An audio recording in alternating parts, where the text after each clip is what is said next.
আচ্ছা, আজকে আমাদের ক্লাসের টপিক হলো জাতীয় সংসদ। তো জাতীয় সংসদ নিয়ে বিগত বছরে যত প্রশ্ন আসছে আমরা তার ভেতরে বাছাই করে সবচেয়ে গুরুত্বপূর্ণ 10টা প্রশ্ন নিয়ে আসছি। তো এই প্রশ্নগুলো খুবই ইম্পর্টেন্ট এবং এগুলা আজকে যে প্রশ্নগুলা আছে জাতীয় সংসদের উপরে এগুলো আসলে ইউনিভার্সাল প্রশ্ন। আমি ইউনিভার্সাল কেন বলি? তো কারণ জাতীয় সংসদের কার্যক্রম বা সংসদের যে সদস্য তারা আসলে চেঞ্জ হলেও আজকের যে ইনফরমেশনগুলো থাকবে এই ইনফরমেশনগুলো কখনো চেঞ্জ হয় না। মানে এগুলো চেঞ্জ করতে হলে আমাদের সংবিধানটাকে পরিবর্তন করতে হবে। তো যেহেতু সংবিধান এখনো চেঞ্জ হয় নাই, তার মানে এই তথ্যগুলা কোনোদিনও চেঞ্জ হবে না বা এখনো হয়নি আর কি। তো এই তথ্যগুলো হুবহুইভাবেই পরীক্ষাতে আসবে। ঠিক আছে, তো চলো আমরা শুরু করি আজকে আমাদের প্রশ্ন। তো আমাদের প্রথম যেটা আছে প্রশ্ন সেটা হলো যে বাংলাদেশের কোন জাতীয় সংসদে প্রধানমন্ত্রীর প্রশ্নোত্তর পর্ব চালু হয়? ঠিক আছে, তো এই যে আমরা যে আসলে গণতান্ত্রিক রাষ্ট্র, তো এই গণতান্ত্রিক রাষ্ট্রকে গণতন্ত্রটাকে আরো শক্তিশালী করার জন্য প্রধানমন্ত্রীও যেন প্রশ্নের জবাব দিতে পারে, এজন্য আসলে 1996 সালে যে ছিল সপ্তম সংসদ, সেই সপ্তম সংসদ থেকে আসলে কি করা হয়, প্রধানমন্ত্রী প্রশ্নোত্তর পর্ব চালু করা হয়। তাহলে আমাদের সঠিক অ্যান্সারটা কি হবে? সপ্তম। ঠিক আছে, আচ্ছা আমরা তারপরে প্রশ্নে চলে যাই। 2 নম্বর প্রশ্নটা আছে এখানে কি, যে বাংলাদেশের প্রথম জাতীয় সংসদ নির্বাচন কবে অনুষ্ঠিত হয়? ঠিক আছে, এটাও খুব ইম্পর্টেন্ট একটা প্রশ্ন এবং বারবারই আসে। এটা দেখো 40তম বিসিএস চলে আসছিল একবার। তো এটার উত্তর হবে 7ই মার্চ 1973 সাল। ঠিক আছে, তো 7ই মার্চ 1973 সাল স্বাধীন বাংলাদেশে। ঠিক আছে, এখানে আসলে যে বলছে বাংলাদেশে, ঠিক আছে, এটা কিন্তু স্বাধীন বাংলাদেশ হিসাবে বলা হয়েছে। ঠিক আছে, তার মানে বাংলাদেশ স্বাধীনতা অর্জনের পর, তার মানে কি হবে, অ্যান্সার হবে গ, 7ই মার্চ 1973 সাল। ওকে, এবং আরেকটা জিনিস আমি বলে দেই এই প্রশ্নটার সাথে আসলে রিলেটেড, যে এই যে নির্বাচনটা যে হয়েছিল, এই নির্বাচনে আসলে 300টি আসনের উপর নির্বাচন হয় এবং তার ভিতরে 293টি আসনে জয়লাভ করে বাংলাদেশ আওয়ামী লীগ। এটা মনে রেখো যে বাংলাদেশের প্রথম জাতীয় সংসদ নির্বাচনে আওয়ামী লীগ কতটি আসন পেয়েছিল, সেটা হবে 293টি। ঠিক আছে, এটাও কিন্তু ইম্পর্টেন্ট। আচ্ছা, 3 নম্বর প্রশ্নে যাই।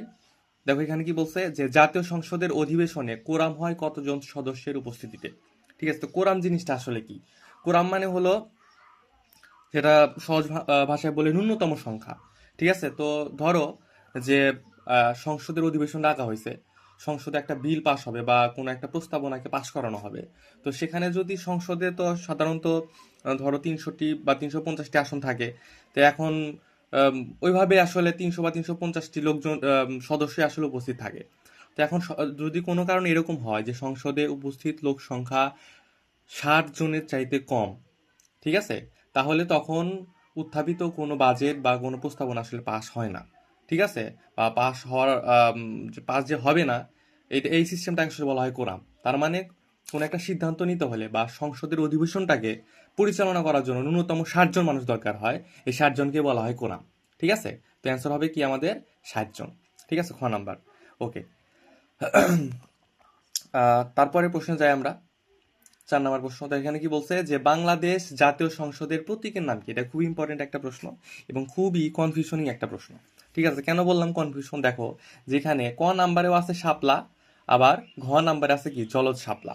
ঠিক আছে, আবার আমি এরকম একটা প্রশ্ন দেখছিলাম যে একটা অপশন আছে শাপলা, একটা অপশন আছে হলো জলজ শাপলা, একটা অপশন আছে শাপলা ফুল।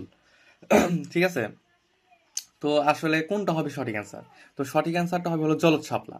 ঠিক আছে, মানে জলের ভেতরে একটা শাপলা আছে, এটা হলো জাতীয় সংসদের প্রতীক বা এরকম একটা মূর্তি আছে ওইখানে। তো আলটিমেটলি জলের উপরে যে শাপলা, এটা হলো কি আসল অ্যান্সার। ঠিক আছে, তো অনেক সময় জলজ শাপলা থাকে না, ভাসমান শাপলা থাকে। ভাসমান শাপলাটাও কিন্তু সঠিক অ্যান্সার।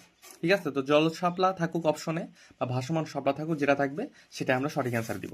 ঠিক আছে, আচ্ছা তারপরের প্রশ্ন চলে যাই। 5 নম্বর প্রশ্ন দেখো কি বলছে, যে জাতীয় সংসদের 300 নং আসনটি বাংলাদেশের কোন জেলায়? ঠিক আছে, এটা হবে হলো বান্দরবন জেলায়। ঠিক আছে, তো এই যে 300 নাম্বার আসন, মানে সর্বশেষ আসন, এবং প্রথম যে আসনটা 1 নাম্বার আসন, এই দুইটা খুবই ইম্পর্টেন্ট। ঠিক আছে, তো 300 নাম্বার আসন হলো বান্দরবন এবং প্রথম যে আসন সেটা হলো পঞ্চগড়। তো এটা মনে রাখার জন্য একটা ট্রিক্স আছে, সেটা হলো যে আমি এভাবে মনে রাখতাম যে আমি একদিন পঞ্চগড়ে গিয়ে 300টি বানর দেখলাম। ঠিক আছে, তো একদিন পঞ্চগড়ে গিয়ে 300টি বানর দেখলাম। তো বানর থেকে মনে রাখবা বান্দরবন। ঠিক আছে, তাহলে একদিন পঞ্চগড়ে গিয়েছিলাম, তার মানে এক পঞ্চগড়, পঞ্চগড়ে গেছি একদিন, তার মানে 1 নাম্বার আসনটি হলো পঞ্চগড়। ঠিক আছে, 1 নাম্বার আসনটি হলো পঞ্চগড়। আর যেহেতু সেখানে গিয়ে 300টি বানর দেখেছি, বানর মানে বান্দর, তার মানে 300 নম্বর আসনটি হলো কি, বান্দরবন। আচ্ছা, তারপরের প্রশ্নে চলে যাই। 6 নম্বর প্রশ্ন কি বলছে, যে সংবিধান অনুযায়ী কোনো ব্যক্তির সংসদ সদস্য হওয়ার জন্য ন্যূনতম বয়স কত? এটা হবে হলো 25 বছর। ঠিক আছে, এটা হবে হলো 25 বছর, এবং এটা আসলে সংসদের 66 নম্বর অনুচ্ছেদে বলা আছে এই কথাটা, যে কোনো ব্যক্তিকে সংসদ সদস্য হইতে হলে তাকে প্রথমে যেটা হইতে হবে সেটা হলো যে বাংলাদেশের নাগরিকত্ব থাকতে হবে, বাংলাদেশের নাগরিক হইতে হবে। 2 নম্বর হলো তার বয়স হইতে হবে 25 বছর। ঠিক আছে। আচ্ছা, তারপরের প্রশ্ন চলে যাই। 7 নম্বর প্রশ্ন, যে জাতীয় সংসদ ভবন স্থপতিকে, সেটা হবে কি, আমরা এটা অনেকে জানি, যারা জানে না সেটা তারা আজকে শিখে নেই। সেটা হলো যে লুই আইকান। ঠিক আছে, লুই আইকান, লুই আইকান। তো স্থপতি মানে কি? স্থপতি মানে আসলে আর্কিটেক্ট, যে ডিজাইনটা করছে জাতীয় সংসদের। ঠিক আছে, লুই আইকান। এবং এই যে লুই আইকান ছিল একজন আমেরিকান কি বলে, যে আমেরিকান নাগরিক। এটা মনে রাখা লাগবে। ঠিক আছে, আমি এবার মনে রাখতাম যে যেহেতু নামের ভিতরে আছে, মানে হলো আমেরিকা। ঠিক আছে, ওকে। তারপরের প্রশ্নে চলে যাই আমরা। 8 নম্বর প্রশ্নে কি বলছে দেখো, যে সংসদ অধিবেশন কে আহ্বান করেন? সংসদ অধিবেশন কে আহ্বান করেন সেটা হবে হলো রাষ্ট্রপতি। ঠিক আছে, আমি একটা সংসদ ডাকবো। ঠিক আছে, আমার এখন একটা দেশে একটা ঝামেলা চলতেছে বা কোনো একটা কারণে, বা একদম ইন জেনারেল রুলসে আমি একটা সংসদ ডাকবো, তো এই যে অধিবেশনটা ডাকবে, কে ডাকবে? সে অধিবেশনটা ডাকবে হলো রাষ্ট্রপতি। ঠিক আছে, এবং সংসদ স্থগিত করবে কে? রাষ্ট্রপতি। সংসদ ভেঙে দিবে কে? সেটা হলো রাষ্ট্রপতি। এবং এখানে একটা কথা বলি, যে সংসদের যে অধিবেশন ডাকা হয়, এটার দুটি অধিবেশনের মধ্যে সর্বোচ্চ বিরতি থাকবে আসলে 60 দিন। মানে আমাকে 60 দিনের ভেতরে কমপক্ষে, মানে আজকে যদি আমি একটা সংসদ ডাকি, আমাকে পরবর্তী 60 দিনের ভিতরে একটা সংসদ ডাকতে হবে।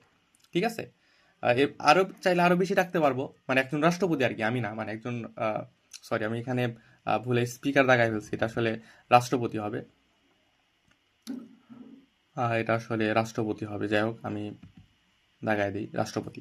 ঠিক আছে, তো কি বললাম, যে একজন রাষ্ট্রপতি চাইলে 60 দিনের ভেতরে একাধিক বা যতগুলো তার ইচ্ছা সে অধিবেশন ডাকতে পারে, কিন্তু ন্যূনতম 2টা ডাকতে হবে। ঠিক আছে, ওকে। তারপরের প্রশ্নে আমরা চলে যাই। 9 নম্বর প্রশ্ন, যে বাংলাদেশের জাতীয় সংসদে সংরক্ষিত মহিলা আসনের সংখ্যা কয়টি? এটা হবে হলো 50টি। ঠিক আছে, সংরক্ষিত মহিলা আসন, এখানে আসন নিয়ে আমি একটু কথা বলি, যে সংরক্ষিত মহিলা আসন আসলে কি। দেখো, সরাসরি নির্বাচনের মাধ্যমে যে নির্বাচিত সংসদ সদস্য নির্বাচন করা হয়, সেই সংখ্যাটা আসলে হলো 300। ঠিক আছে, তার মানে এই যে আমরা কয়েকদিন আগে ভোট দিলাম, ভোট দিয়ে যে জাতীয় সংসদ সদস্য নির্বাচিত করলাম, তাদের সংখ্যা আসলে কয়টি? তাদের সংখ্যা আসলে 300টি। ঠিক আছে, এই যে 300 জন যে সংসদ সদস্য হইল, এবং কোন দলের কতজন হইল তার উপর ডিপেন্ড করে আরো 50টি আসন দেওয়া হয়, সেটা শুধু মহিলাদের জন্য। এই 50টিকে বলা হয় সংরক্ষিত মহিলা আসন। ঠিক আছে, আশা করি বিষয়টা ক্লিয়ার। আচ্ছা, এরপরে আসি 10 নাম্বার শেষ প্রশ্ন, সেটা হলো যে জাতীয় সংসদের স্পিকারকে শপথ বাক্য পাঠ করান কে?